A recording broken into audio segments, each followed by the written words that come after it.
Hello दोस्तों, आप सबका स्वागत है मेरे चैनल हिंदी पाठशाला में। आज के वीडियो में हम कक्षा 7वीं के हिंदी पाठ्य पुस्तक छत्तीसगढ़ भारती के पाठ 1 कुछ और भी दूँ नामक पाठ के प्रश्न अभ्यास को समझेंगे। पूरा प्रश्न उत्तर जानने के लिए आप वीडियो को आखिरी तक पूरा देखना और जिन्होंने मेरे चैनल को सब्सक्राइब नहीं किया है वे सब्सक्राइब भी कर देंगे। तो आइए दोस्तों, प्रश्न अभ्यास देखते हैं। पाठ से पहला प्रश्न है, कवि देश के लिए अपना सर्वस्व न्यौछावर क्यों करना चाहते हैं?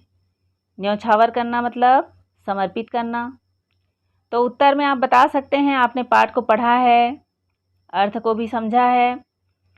तो उत्तर में आप लिख सकते हैं कि कवि राष्ट्रीय भावना से ओतप्रोत होकर अपने देश के लिए कुछ करने की चाहत के फलस्वरूप अपना सर्वस्व न्यौछावर करना चाहते हैं। कवि के मन में देश प्रेम की भावना कूट कूट कर भरी है, इसलिए वे अपना सब कुछ देश पर बलिदान करना चाहते हैं। अगला प्रश्न है, माँ के किस ऋण की बात कवि कहते हैं? तो उत्तर में आप लिख सकते हैं कि कवि मातृभूमि से उसके द्वारा प्रदत्त विभिन्न प्रकार के संसाधनों जो मानव जीवन के लिए अत्यंत आवश्यक है, जिसके बिना मानव का जीवन संभव नहीं है, जैसे कौन कौन से संसाधन? जल, धन धान्य, फल फूल, खनिज पदार्थ आदि इस धरा पर भरे पड़े हैं, जिसे मातृभूमि हमें प्रदान करती है। उन्हीं ऋण अर्थात उपकारों की बात कवि कहते हैं।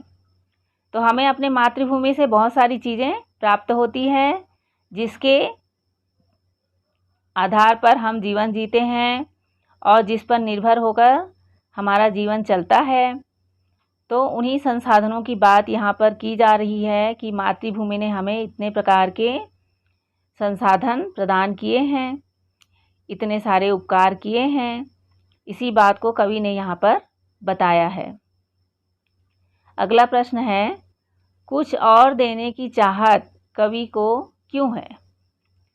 तो उत्तर में आप लिख सकते हैं, कुछ और देने की चाहत कवि को इसलिए है क्योंकि कवि मातृभूमि के सामने स्वयं को तुच्छ मानते हैं और भारत माता के चरणों में अपने प्राणों के अतिरिक्त कोई प्रिय चीज शेष रह गया हो तो उसको भी मातृभूमि पर न्यौछावर करना चाहते हैं। अगला प्रश्न है, कवि स्वयं को अकिंचन क्यों कह रहे हैं? अकिंचन अर्थात छोटा, अपने आप को छोटा समझना, तुच्छ समझना।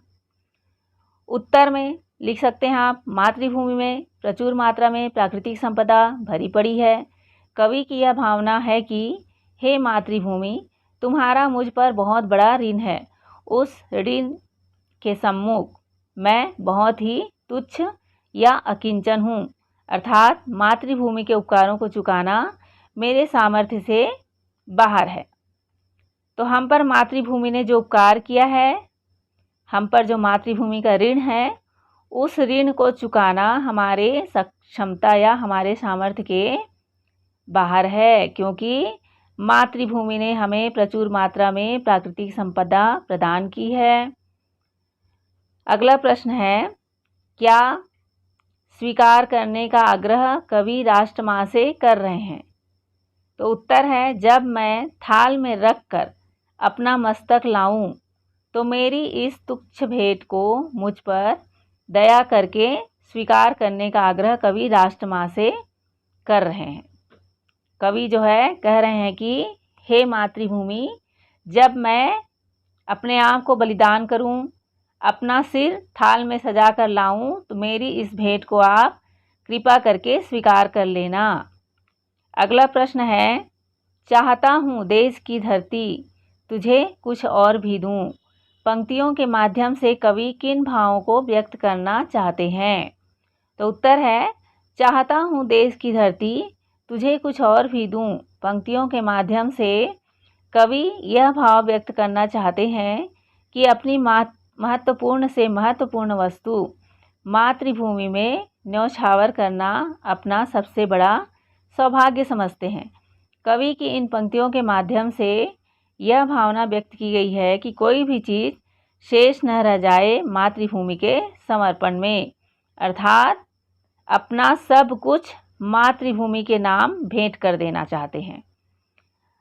पाठ से आगे का प्रश्न है, स्वप्न अर्पित, प्रश्न अर्पित, आयु का क्षण क्षण समर्पित।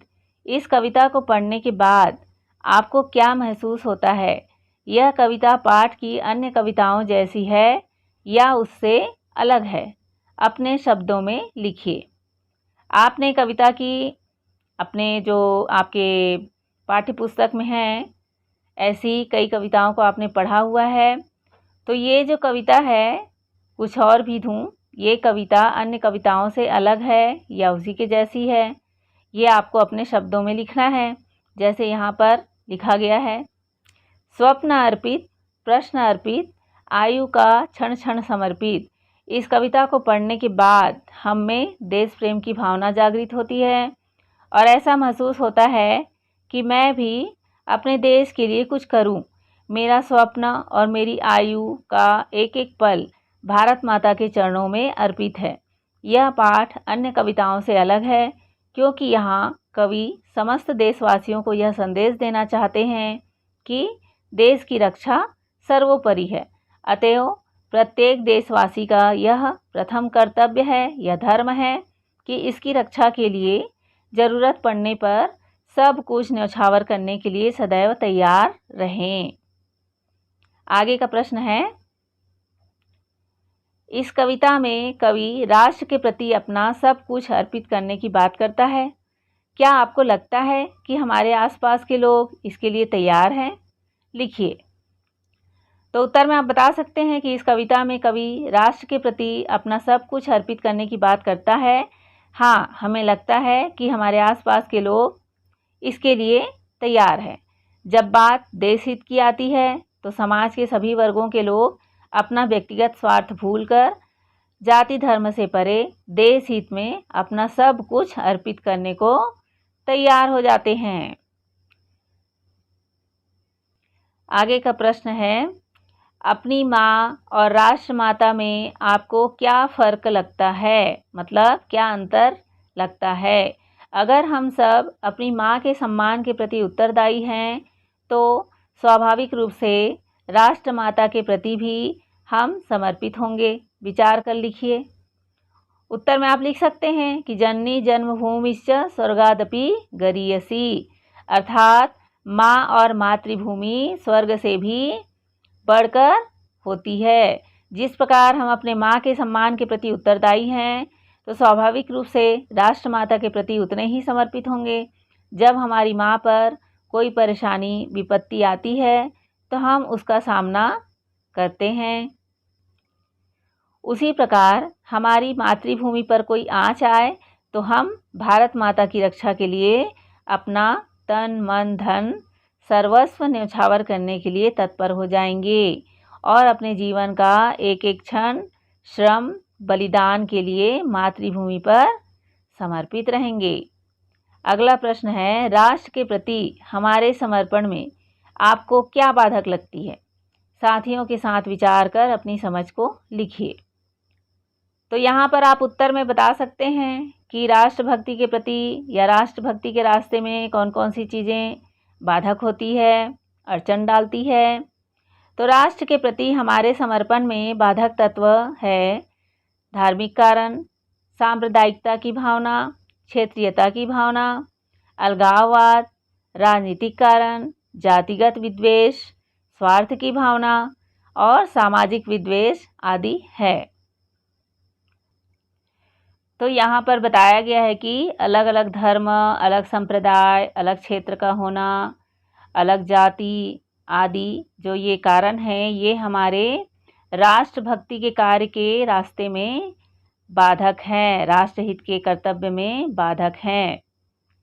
आगे का प्रश्न है, इस कविता में बहुत से तत्सम शब्दों का प्रयोग हुआ है, जैसे ऋण, अकिंचन, भाल, अर्पण, चरण, ध्वज, सुमन, नीड़, तृण आदि। इन शब्दों का छत्तीसगढ़ी भाषा में क्या प्रयोग प्रचलित है? उन्हें खोजकर वाक्य में प्रयोग कीजिए। अब तत्सम शब्द किसे कहते हैं ये तो आप सब जानते ही हैं कि संस्कृत शब्दों को, जिन शब्दों को जस के तस हिंदी में उतार लिया गया हिंदी भाषा में, वे संस्कृत शब्द तत्सम शब्द कहलाते हैं, जिन्हें हिंदी में बिना किसी परिवर्तन के प्रयोग में लाया जाता है। तो यहाँ पर आपको छत्तीसगढ़ी अर्थ लिखना है दिए गए शब्दों का। जैसे ऋण को छत्तीसगढ़ी में क्या कहा जाता है? कर्जा। भाल को माथा कहते हैं। चरण को गोड़ कहते हैं। सुमन को फूल कहते हैं। तृण को घास कहते हैं। अकिंचन को छोटे कहते हैं। अर्पण को अर्पण। ध्वज को ध्वजा। नीड़ को चिरई खोंदरा या चिरई झाला कहते हैं।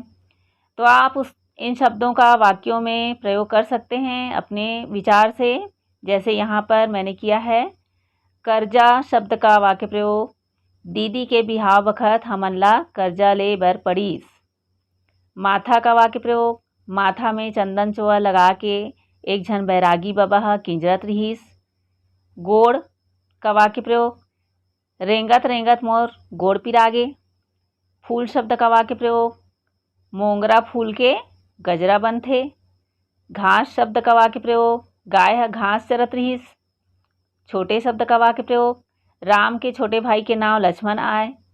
अर्पण शब्द का, फूल ला भगवान ला अर्पण करथे। ध्वजा शब्द का, 15 अगस्त के दिन स्कूल में ध्वजा फहराथे। चिरई खोंदरा, जाम रुख में चिरई खोंदरा है। इस तरह से आप भी अलग प्रकार से वाक्य प्रयोग कर सकते हैं इन छत्तीसगढ़ी शब्दों का। आगे का प्रश्न देखिए। निम्नलिखित शब्दों के सही रूप को छांटकर लिखिए। न्योछावर, न्योछावर। आशीष, आशीष। अकिंचन, अकिंचन। स्वीकार, स्वाभाविक। आशय, अनुप्रास, कृतज्ञ या कृतज्ञ। इस तरह से शब्द दिए गए हैं, जिसमें से आपको कौन सा शब्द सही है वो छांटना है। जैसे यहाँ पर बताया गया है, न्योछावर, आशीष, अकिंचन, स्वीकार, स्वाभाविक, आशय, अनुप्रास, कृतज्ञ। ये शब्द जो है सही शब्द है। दिए गए जो शब्द दिया गया है यहाँ पर चुनने के लिए कि इन शब्दों में से कौन सा सही शब्द है, उसे चुन के आपको लिखना है। तो ये अभी मैंने आपको पढ़ के बताया, ये शब्द सही शब्द होंगे। आगे का प्रश्न देखिए। प्रस्तुत कविता में तुक के रूप में त, न और र वर्ण का बार बार दोहराव देखने को मिलता है। जहाँ वर्णों की बार बार आवृत्ति होती है उसे हम अनुप्रास अलंकार कहते हैं। जैसे गान अर्पित, प्राण अर्पित, रक्त का कण कण समर्पित। पंक्ति में त वर्ण का दोहराव देखा जा सकता है। पाठ में ऐसे अन्य पंक्तियों को ढूंढें जहां अनुप्रास अलंकार का प्रयोग हुआ हो। तो यहाँ पर आपसे अनुप्रास अलंकार के बारे में पूछा गया है। आप सभी ने पूर्व की कक्षा में पढ़ा भी होगा कि जब किसी वर्ण की बार बार आवृत्ति होती है तो जो चमत्कार उत्पन्न होता है उसे अनुप्रास अलंकार कहा जाता है। तो यहाँ पर जो पंक्ति दी गई है, कण कण समर्पित और प्राण अर्पित, गान अर्पित, इन वाक्यों में त वर्ण की आवृत्ति बार बार हुई है या बार बार त वर्ण को दोहराया गया है। तो यहाँ पर अनुप्रास अलंकार का पता चल रहा है। ऐसे ही कुछ वाक्य आपको अपनी कविता से ढूंढकर लिखना है।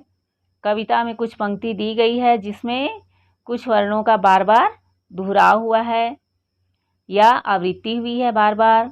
जैसे यहाँ दिया गया है, मन समर्पित, तन समर्पित, और यह जीवन समर्पित, स्वप्न अर्पित, प्रश्न अर्पित, आयु का क्षण क्षण समर्पित। इस तरह से यहाँ पर त वर्ण की बार बार आवृत्ति हुई है। ये सुमन लो, यह चमन लो, यहाँ पर लो शब्द, लो अक्षर की आवृत्ति हुई है।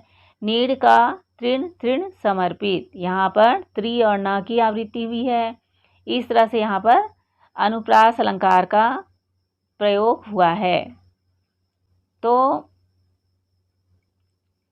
इस पाठ के सभी प्रश्नों के उत्तर आप समझ गए हैं और इस पाठ की कविता के जो भावार्थ है या प्रसंग अर्थ व्याख्या, संदर्भ प्रसंग व्याख्या का वीडियो मैंने बनाया हुआ है और उसके लिंक डिस्क्रिप्शन बॉक्स पर दिए गए हैं। उसे क्लिक करके आप इस पाठ की कविता के भावार्थ को समझ सकते हैं। दोस्तों, अगर ये वीडियो अच्छी लगी हो तो अपने दोस्तों के साथ ज़रूर शेयर कीजिए, लाइक कीजिए और मेरे चैनल को भी सब्सक्राइब कर दीजिए। हम अगले पाठ में फिर मिलेंगे दोस्तों। Thank you.